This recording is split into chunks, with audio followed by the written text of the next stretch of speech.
Oh, hey, it's November 10th, Monday, November 10th, after hours.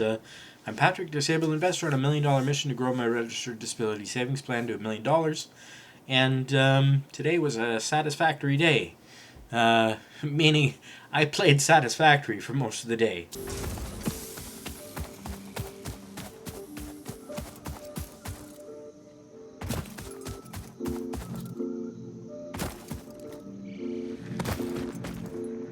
I don't know if you're familiar with the game, but it's a little different. Kind of like building Legos, I guess.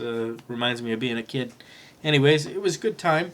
Real time suck. The day just evaporated as I'm trying to learn that thing. And, to my surprise, my portfolio ended the day very positively. Probably because I didn't touch it. More than likely because I didn't touch it. At the end of the day, I was up significantly today by about nearly 4%, 3.92% I was up. That was about $6,700 to end the day at $178,237, which is all right. $6,700 in a day. I'm getting back to where I was before the guffaw and the kerfuffle last week, the major sell-off. And it was mostly thanks to holdings of Nvidia that I have, Rocket Lab, and AST SpaceMobile Leaps. All of those were positive today.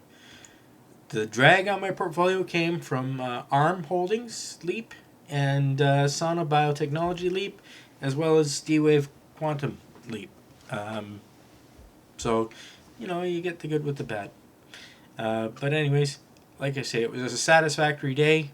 Didn't spend a lot of time on the portfolio, and just as well, because it all worked out. Hope you had a good trading session. Interested to hear how it went. Please let me know in the comments. Thanks for watching.